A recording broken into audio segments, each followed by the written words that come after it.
جتائی انہیں وقت کی قدر و قیمت، دلائی انہیں کام کی حرص و رغبت۔ حضور اکرم صلی اللہ علیہ وآلہ وسلم نے لوگوں کو وقت کی اہمیت اور اس کے درست استعمال کی تعلیم دی۔ آپ نے انہیں محنت، جدوجہد اور نیک کاموں کا شوق دلایا۔ کہا چھوڑ دیں گے سب آخر رفاقت، ہو فرزند و زن اس میں یا مال و دولت۔ ایک دن بیوی، بچے، دوست اور عزیز سب انسان کا ساتھ چھوڑ دیں گے۔ موت کے وقت مال دولت بھی انسان کے کسی کام نہیں آتا۔ نہ چھوڑے گا پر ساتھ ہرگز تمہارا، بھلائی میں جو وقت تم نے گزارا۔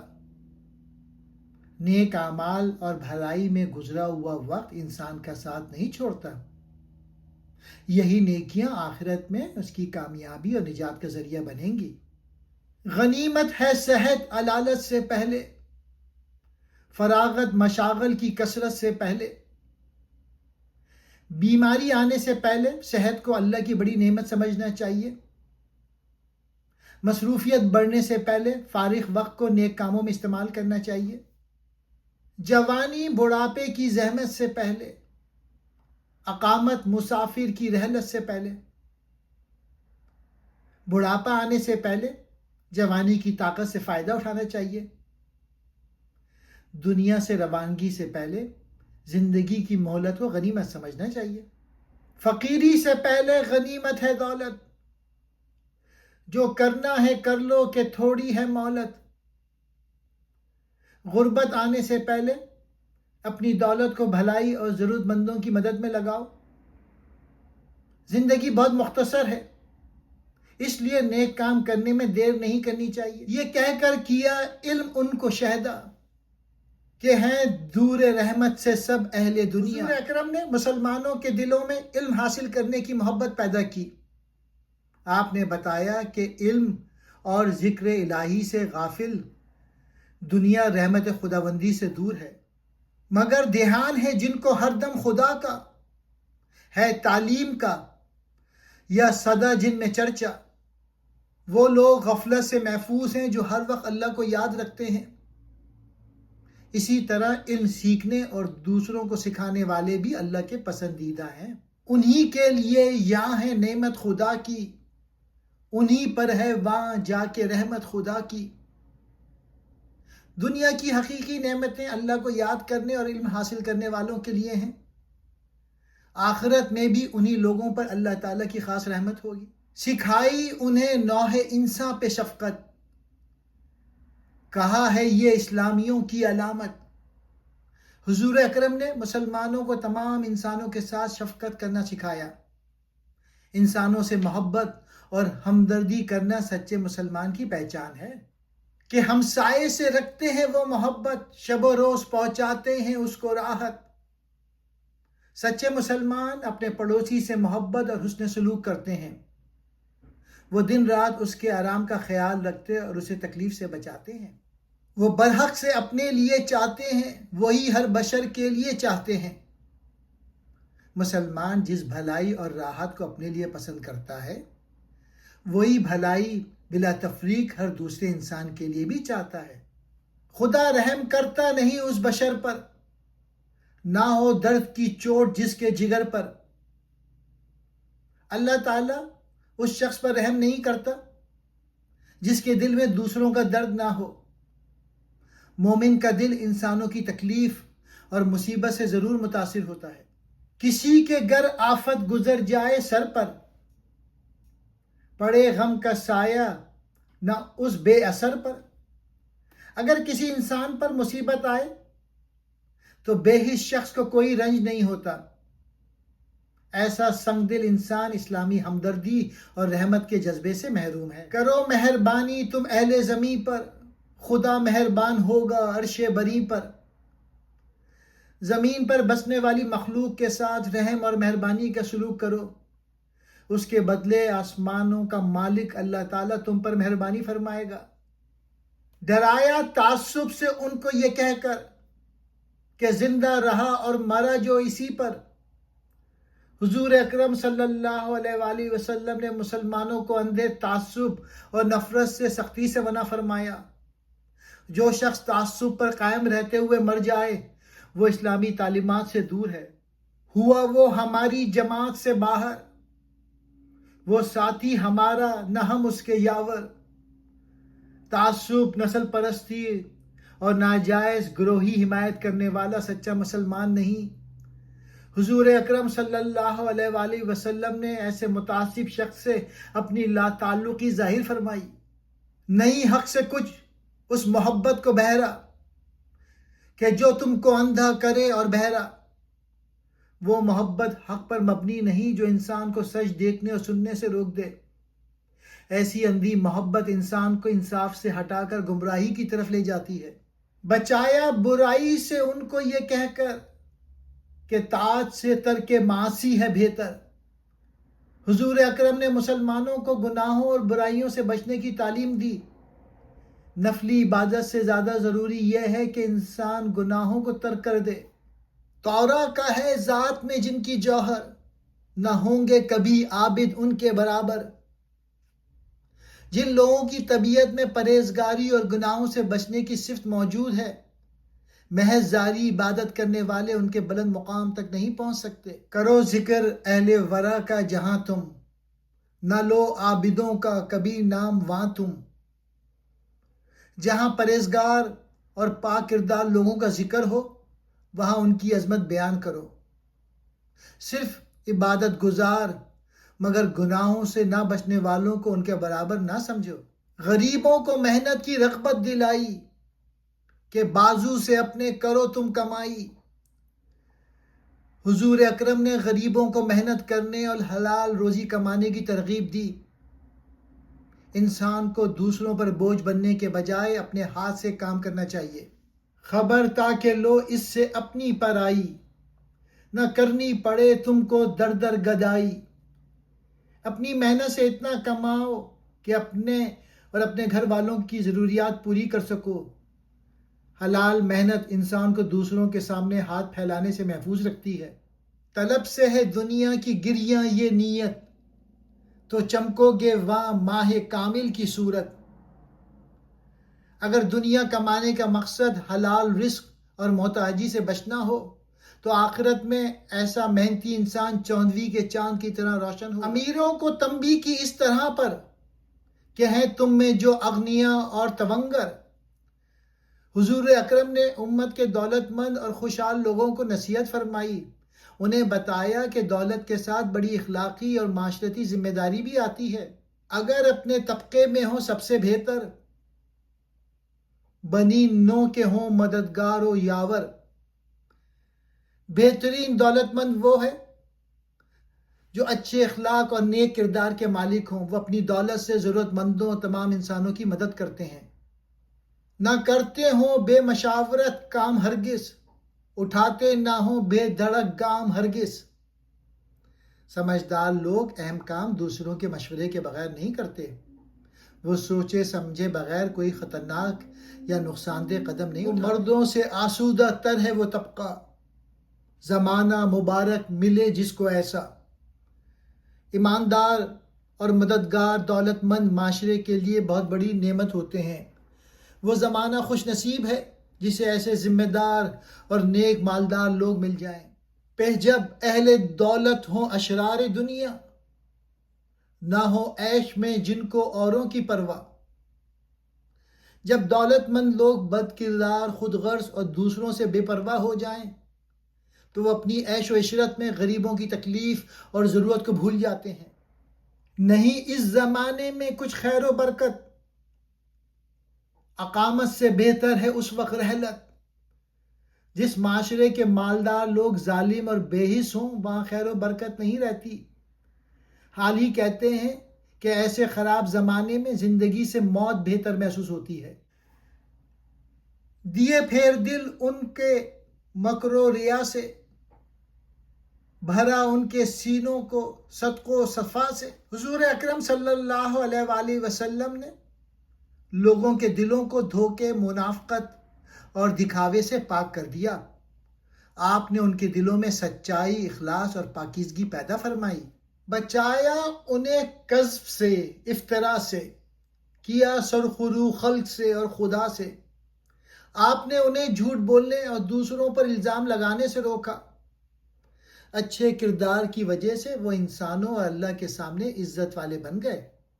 رہا قول حق میں نہ کچھ باک ان کو، بس ایک چوب میں کر دیا پاک ان کو۔ مسلمان حق بات کہتے ہوئے کسی خوف اور مخالفت کی پرواہ نہیں کرتے تھے۔ رسول اللہ صلی اللہ علیہ وآلہ وسلم کی تربیت نے مختصر مدت میں ان کے کرداروں کو پاک کر دیا۔ کہیں حفظ صحت کے آئین سکھائے، سفر کے کہیں شوق ان کو دلائے۔ حضور اکرم نے مسلمانوں کو صحت کی حفاظت کے اصول سکھائے۔ آپ نے انہیں سفر کے ذریعے علم اور تجربہ حاصل کرنے کی ترغیب دی۔ مفاد ان کو سوداگری کے سجھائے، اصول ان کو فرمانے دہی کے بتائے۔ آپ صلی اللہ علیہ وآلہ وسلم نے انہیں دیانتدار تجارت کے فوائد اور طریقے سمجھائے۔ حکومت اور قیادت کے منصفانہ اصول بھی ان کے سامنے بیان کیے۔ نشان راہ منزل کا ایک ایک دکھایا، بنی نوح کا ان کو رہبر بنایا۔ حضور اکرم نے کامیاب زندگی کی ہر منزل کا راستہ واضح کر دیا۔ آپ نے مسلمانوں کو پوری انسانیت کی رہنمائی کے قابل بنایا۔ ہوئی ایسی عادت پہ تعلیم غالب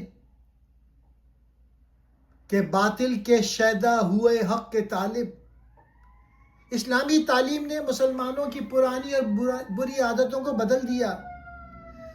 جو لوگ پہلے باطل کے پیروکار تھے وہ حق کے طالب بن گئے۔ مناقب سے بدلے گئے سب مصالب، ہوئے روح سے بہراور ان کے قالب۔ ان کی تمام برائیاں اچھی صفات اور بلند اخلاق میں تبدیل ہو گئیں۔ ان کے جسم ایمان، علم اور روحانی زندگی کی روشنی سے بھر گئے۔ جسے راج رت کر چکے تھے وہ پتھر، ہوا جا کے آخر کو قائم سرے پر۔ دنیا عرب قوم کو ایک بے قیمت اور ناکارہ پتھر سمجھتی تھی۔ اسلام نے اسی قوم کو انسانیت کی مضبوط بنیاد بنا دیا۔ جب امت کو سب مل چکی حق کی نعمت، ادا کر چکی فرض اپنا رسالت، جب امت کو دین، ہدایت اور شریعت کی نعمت مکمل طور پہ مل گئی تو حضور اکرم صلی اللہ علیہ وآلہ وسلم بھی تبلیغ رسالت کا فرض پوری طرح ادا کر چکے تھے۔ رہی حق پہ باقی نہ بندوں کی حجت، نبی نے کیا خلق سے قصد رحلت۔ لوگوں تک اللہ کا پیغام پہنچنے کے بعد کوئی عذر باقی نہ رہا۔ اس کے بعد حضور اکرم صلی اللہ علیہ وآلہ وسلم نے اس دنیا سے رخصت ہونے کا ارادہ فرمایا تو اسلام کی وارث ایک قوم چھوڑی کہ دنیا میں جس کی مثالیں ہیں تھوڑی۔ حضور اکرم صلی اللہ علیہ وآلہ وسلم نے اپنے بعد اسلام کی حفاظت کرنے والی عظیم جماعت چھوڑی۔ صحابہ کرام جیسی باکردار اور وفادار جماعت کی مثال بہت کم ملتی ہے۔ سب اسلام کے حکم بردار بندے، سب اسلامیوں کے مددگار بندے۔ صحابہ کرام پوری طرح اسلام کے احکام کی اطاعت کرتے تھے۔ وہ ہر مسلمان کی مدد اور حفاظت کو اپنی ذمہ داری سمجھتے تھے۔ خدا اور نبی کے وفادار بندے، یتیموں کے، رانڈوں کے غمخوار بندے۔ وہ اللہ تعالیٰ اور حضور اکرم صلی اللہ علیہ وآلہ وسلم کے سچے اور وفادار پیروکار تھے۔ وہ یتیموں، بیواؤں اور بے سہارا لوگوں کی مدد کرتے تھے۔ رہے کفر و باطل سے بیزار سارے، نشے میں میں حق کے سرشار سارے۔ وہ کفر، ظلم اور باطل کے تمام راستوں سے نفرت کرتے تھے۔ ان کے دل حق، ایمان اور اللہ کی محبت سے بھرے ہوئے تھے۔ جہالت کی رسمیں مٹا دینے والے، کہانت کی بنیاد ڈھا دینے والے۔ صحابہ کرام نے جاہلیت کی ظالمانہ اور بے بنیاد رسموں کو ختم کر دیا۔ انہوں نے توہم پرستی، جھوٹی پیشن گوئی اور مذہبی فریب کی بنیادیں گرا دیں۔ سر احکام دین پر جھکا دینے والے، خدا کے لیے گھر لٹا دینے والے، انہوں نے اپنی خواہشات کو دین کے احکام کے سامنے جھکا دیا تھا۔ اللہ کی رضا کے لیے وہ اپنا گھر اور مال بھی قربان کر دیتے تھے۔ ہر آفت میں سینہ سپر کرنے والے، فقط ایک اللہ سے ڈرنے والے۔ وہ ہر مصیبت اور خطرے کے سامنے بہادری سے ڈٹ جاتے تھے۔ ان کے دل میں دنیا کی کسی طاقت کا نہیں، صرف اللہ کا خوف تھا۔ اگر اختلاف ان میں باہم دیگر تھا تو بالکل مدار اس کا اخلاص پر تھا۔ اگر صحابہ کرام کے درمیان کبھی رائے کے اختلاف پیدا ہوتا تو اس کی بنیاد ذاتی مفاد نہیں بلکہ دین کے اخلاص کے لیے ہوتا۔ جھگڑتے تھے لیکن نہ جھگڑوں میں شر تھا، خلاف آشتی سے خوش آئندہ تر تھا۔ ان کے اختلاف میں حسد، دشمنی یا ذاتی انتقام شامل نہیں ہوتا تھا۔ نیک نیتی کا اختلاف منافقانہ اتفاق سے زیادہ بہتر تھا۔ یہ تھی موج پہلی اس آزادگی کی، ہرا جس سے ہونے کو تھا باغ گیتی۔ یہ حق گوئی اور آزادی فکر کی پہلی پاکیزہ لہر تھی۔ اس سے دنیا کا باغ علم، عدل اور تہذیب سے سرسبز ہونے والا تھا۔ نہ کھانوں میں تھی وہاں تکلف کی کلفت، نہ پوشش سے مقصود تھی زیب و زینت۔ ابتدائی مسلمانوں کے کھانوں میں بناوٹ، فضول خرچی اور دکھاوا نہیں تھا۔ وہ لباس بھی نمائش کے لیے نہیں بلکہ ضرورت کے لیے پہنتے تھے۔ امیر اور لشکر کی تھی ایک صورت، فقیر اور غنی سب کی تھی ایک حالت۔ حاکم اور عام سپاہی سادگی اور رہن سہن میں ایک جیسے تھے۔ معاشرے میں غریب اور امیر کے درمیان غرور کی دیوار موجود نہیں تھی۔ لگایا تھا مالی نے ایک باغ ایسا، نہ تھا جس میں چھوٹا بڑا کوئی پودا۔ حضور اکرم صلی اللہ علیہ وآلہ وسلم نے مساوات پر مبنی ایسا اسلامی معاشرہ قائم کیا جس میں دولت اور عہدے کی وجہ سے کسی کو بڑا یا چھوٹا نہیں سمجھا جاتا تھا۔ خلیفہ تھے امت کے ایسے نگہباں، وہ گلے کا جیسے نگہباں چوپاں۔ اسلامی خلفاء امت کی حفاظت اور خدمت ذمہ داری سے کرتے تھے۔ وہ چوپاں کی طرح اپنی رعایا کی ہر ضرورت کا خیال رکھتے تھے۔ سمجھتے تھے ذمی و مسلم کو یکساں، نہ تھا عبد و حر میں تفاوت نمایاں۔ وہ انصاف کرتے، مسلم اور غیر مسلم شہری میں فرق نہیں کرتے تھے۔ غلام اور آزاد انسان بھی بنیادی انسانی عزت اور حقوق میں برابر تھے۔ کنیز اور بانو تھی آپس میں ایسی، زمانے میں ماں جائیں بہنیں ہو جیسی۔ اسلامی معاشرے میں مالکہ خادمہ کے ساتھ انسانی احترام کا سلوک کرتی تھی۔ وہ ایک دوسرے کے ساتھ حقیقی بہنوں جیسی محبت رکھتی تھی۔ رہے حق میں تھی دوڑ اور بھاگ ان کی، فقط حق پہ تھی جس سے تھی لاگ ان کی۔ مسلمان حق کی حمایت اور دین کی خدمت میں ایک دوسرے سے آگے بڑھتے تھے۔ ان کی تمام محبت اور وفاداری صرف سچائی اور انصاف کے ساتھ تھی۔ بھڑکتی نہ تھی خود بخود آگ ان کی، شریعت کے قبضے میں تھی باغ ان کی۔ وہ ذاتی غصے، نفرت یا انتقام کی وجہ سے جنگ نہیں کرتے تھے۔ ان کے جذبات اور تمام اقدامات شریعت کے احکام کے تابع تھے۔ جہاں کر دیا نرم نرما گئے وہ، جہاں کر دیا گرم گرما گئے وہ۔ جہاں شریعت نرمی اور صلح کا حکم دیتی وہ نرم ہو جاتے تھے۔ جہاں حق کے لیے جوش اور بہادری ضروری ہوتی وہ ڈٹ کر مقابلہ کرتے تھے۔ شکریہ۔ کفایت جہاں چاہیے وہاں کفایت، سخاوت جہاں چاہیے وہاں سخاوت۔ جہاں ضرورت ہوتی مسلمان کفایت شاعری سے کام لیتے تھے۔ جہاں خرچ کرنا لازم ہوتا وہاں کھلے دل سے سخاوت کرتے تھے۔ جچی اور تلی دشمنی اور محبت، نہ بے وجہ الفت نہ بے وجہ نفرت۔ ان کی محبت اور مخالفت ہمیشہ حق اور انصاف کے اصولوں کے مطابق ہوتی تھی۔ وہ کسی سے بلا وجہ محبت یا ذاتی تعصب کی بنا پر نفرت نہیں کرتے تھے۔ جھکا حق سے جو جھک گئے اس سے وہ بھی، رکا حق سے جو رک گئے اس سے وہ بھی. جو شخص حق کے سامنے جھک جاتا مسلمان بھی اس کے ساتھ نرمی کرتے تھے. جو حق کی مخالفت پہ قائم رہتا وہ بھی اس کے مقابلے میں ڈٹ جاتے تھے. ترقی کا جس دم خیال ان کو آیا ایک اندھیرا تھا ربیہ مسکوں میں چھایا. جب مسلمانوں نے دنیا کی ترقی اور اصلاح کا عزم کیا اس وقت آباد دنیا جہالت اور پسماندگی کے اندھیروں میں ڈوبی ہوئی تھی. ہر ایک قوم پر تھا تنزل کا سایہ، بلندی سے تھا جس نے سب کو گرایا. اس زمانے میں تقریباً ہر قوم زوال اور کمزوری کا شکار تھی. اخلاقی اور علمی پستی نے ترقی یافتہ قوموں کو بھی گرا دیا تھا. وہ نیشن جو ہیں آج گردوں کے تارے، دھندلکے میں پستی کے پنہا تھے سارے. جو قومیں آج ترقی کے آسمان پر ستاروں کی طرح چمک رہی ہیں وہ اس دور میں پستی، جہالت اور گمنامی کے اندھیرے میں چھپی ہوئی تھی. نہ وہ دورہ تھا عبرانیوں کا، نہ یہ بخت و اقبال نصرانیوں کا. اس وقت یہودی قوم کو پہلے جیسا اقتدار اور عروج حاصل نہیں تھا. عیسائی اقوام بھی موجودہ خوشحالی، طاقت اور ترقی سے محروم تھیں.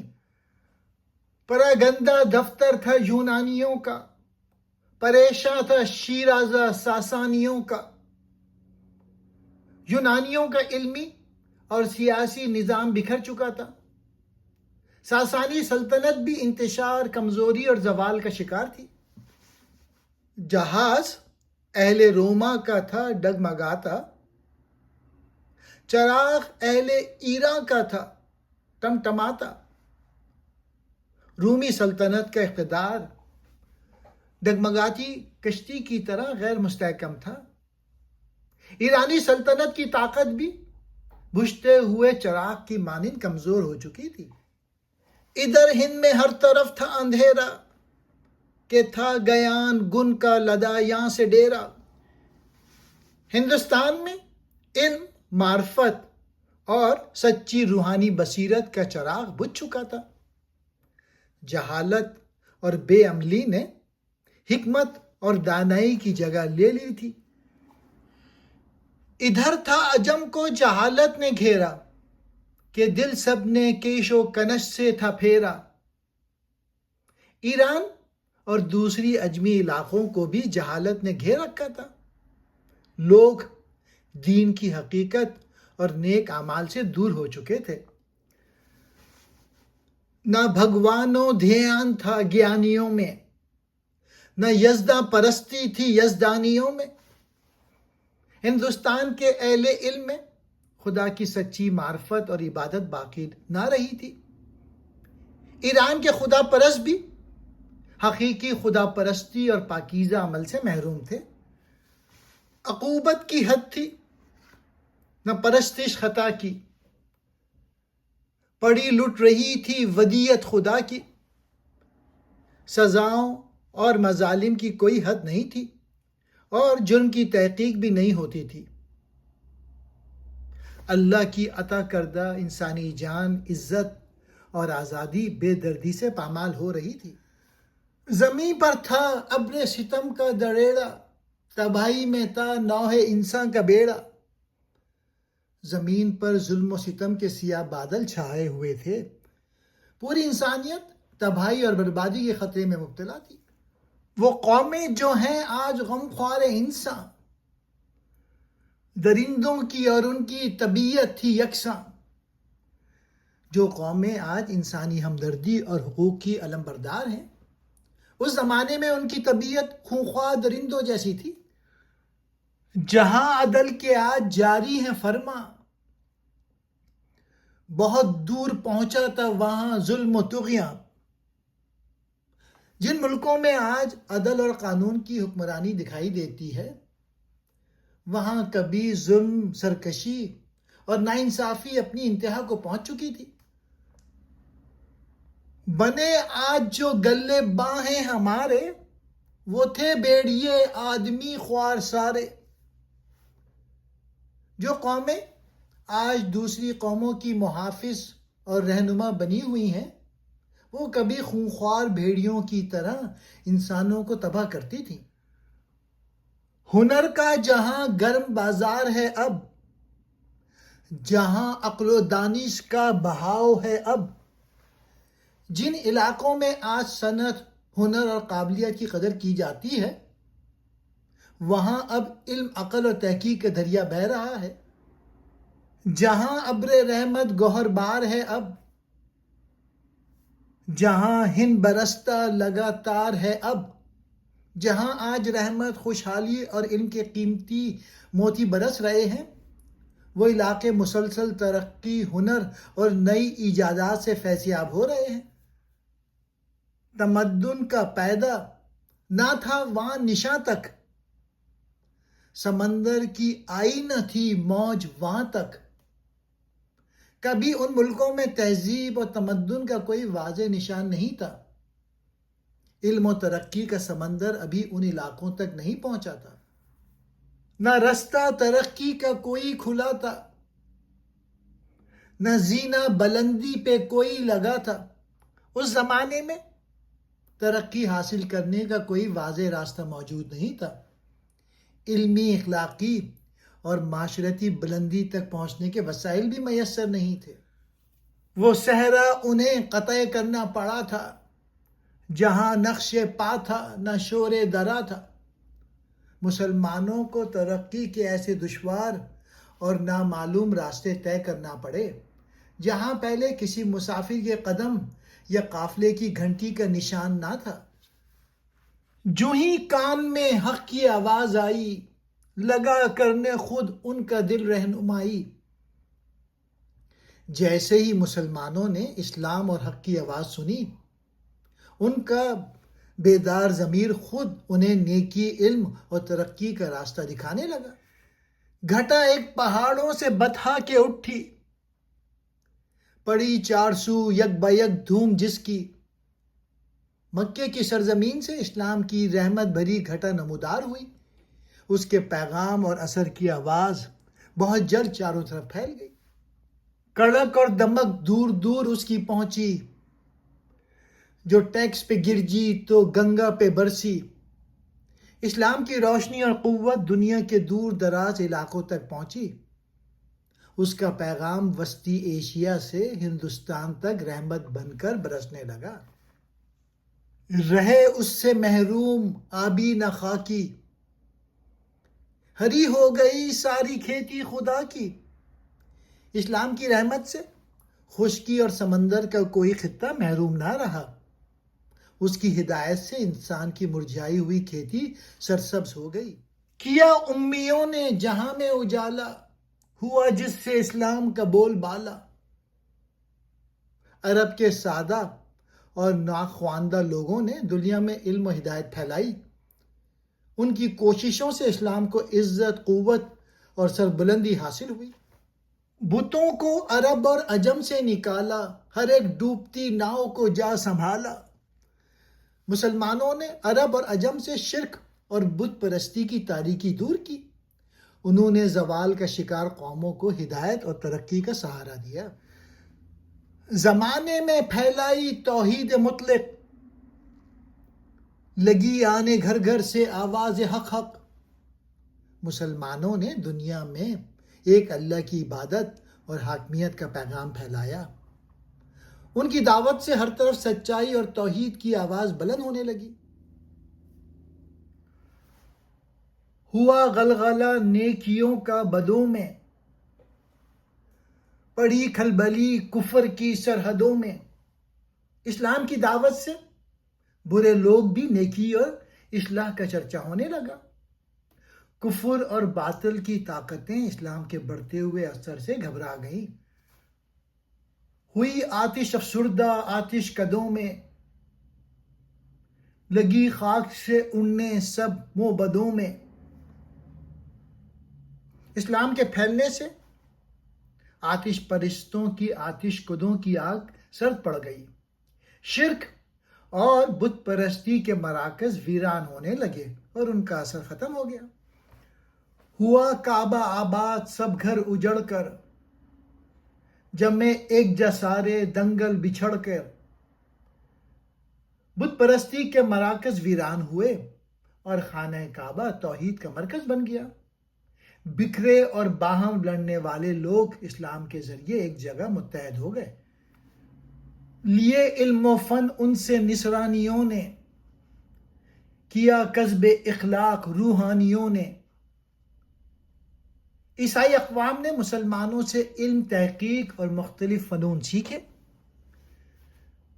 روحانی پیشواؤں نے بھی ان کے اعلیٰ اخلاق اور پاکیزہ کردار سے فائدہ اٹھا لیا۔ ادب ان سے سیکھا صفاہانیوں نے، کہا بڑھ کے لبیک یزدانیوں نے۔ اہل ایران نے مسلمانوں سے علم، ادب اور تہذیب کے اصول سیکھے۔ خدا پرست لوگوں نے اسلام کی سچی دعوت کو قبول کر کے اس کا ساتھ دیا۔ ہر ایک دل سے رشتہ جہالت کا توڑا، کوئی گھر نہ دنیا میں تاریخ چھوڑا۔ مسلمانوں نے لوگوں کے دلوں سے جہالت اور گمراہی کا تعلق ختم کیا۔ انہوں نے دنیا کے ہر خطے میں علم اور ہدایت کی روشنی پہنچائی۔ ارسطو کے مردہ فنون کو جلایا، فلاطون کو زندہ پھر کر دکھایا۔ مسلمانوں نے ارسطو کے فراموش شدہ علوم کو دوبارہ زندہ کیا۔ انہوں نے افلاطون کے فلسفے کو محفوظ کر کے دنیا کے سامنے پیش کیا۔ یعنی سارا جو کام تھا وہ عربی میں کنورٹ کیا گریک سے۔ ہر ایک شہر و قریہ کو یونا بنایا، مزہ علم و حکمت کا سب کو چکھایا۔ مسلمانوں نے شہروں اور بستیوں کو یونان جیسے علمی مراکز بنا دیے۔ انہوں نے ہر قوم کو علم، فلسفے اور حکمت کی دولت سے آشنا کیا ہر طرف پردہ چشم جہاں سے، جگایا زمانے کو خواب گراں سے۔ مسلمانوں نے علم کی روشنی سے دنیا کی آنکھوں پر پڑا جہالت کا پردہ ہٹا دیا۔ مسلمانوں نے انسانیت کو غفلت اور پسماندگی کی گہری نیند سے جگایا۔ ہر ایک میکدے سے بھرا جا کے ساغر، ہر ایک گھاٹ سے آئے سیراب ہو کر۔ مسلمانوں نے علم حاصل کرنے کے لیے ہر علمی مرکز سے فائدہ اٹھایا۔ جہاں بھی حکمت ملی، نالج ملی، انہوں نے تعصب کے بغیر اس سے اپنی علمی پیاس بجھائی۔ گرے مثل پروانہ ہر روشنی پر، گرا میں لیا باندھ حکیم پیمبر۔ وہ علم کی ہر روشنی پر پروانے کی طرح شوق سے لبکتے تھے۔ انہوں نے حضور اکرم صلی اللہ علیہ وآلہ وسلم کی علم حاصل کرنے کی تعلیم کو مضبوطی سے اپنایا کہ حکمت کو ایک گمشدہ مال سمجھو، جہاں پاؤ اپنا اسے مال سمجھو۔ مسلمانوں کو سکھایا گیا کہ حکمت ان کی کھوئی ہوئی قیمتی دولت ہے، وہ اسے جہاں بھی پائیں بلا تعصب حاصل کر کے اپنا حق سمجھیں۔ ہر ایک علم کے فن کے جویا ہوئے وہ، ہر ایک کام میں سب سے بالا ہوئے وہ۔ مسلمانوں نے علم کی ہر شاخ اور ہر فن کی جستجو کی۔ محنت، تحقیق اور قابلیت کے باعث وہ ہر میدان میں ممتاز ہو گئے تھے۔ فلاحت میں بے مثل یکتا ہوئے وہ، سیاحت میں مشہور دنیا ہوئے وہ۔ مسلمانوں نے زراعت کے میدان میں بے مثال ترقی حاصل کی۔ سفر، جغرافیہ اور دنیا کی سیاحت میں بھی انہوں نے بڑی شہرت ملی۔ ہر ایک ملک میں ان کی پھیلی عمارت، ہر ایک قوم نے ان سے سیکھی تجارت۔ مختلف ملکوں میں مسلمانوں کی تعمیرات اور فن تعمیر کے آثار پھیل گئے۔ دنیا کی بہت سی قوموں نے ان سے تجارت کے اصول اور طریقے سیکھے۔ کیا جا کے آباد ہر ملک ویراں، مہیا کیے سب کی راحت کے ساما۔ مسلمانوں نے ویران اور پسماندہ علاقوں کو ترقی دے کر آباد کر دیا۔ انہوں نے عوام کی سہولت، خوشحالی اور آرام کے وسائل فراہم کیے۔ خطرناک تھے جو پہاڑ اور بیاباں، انہیں کر دیا رش کے صحن گلستاں۔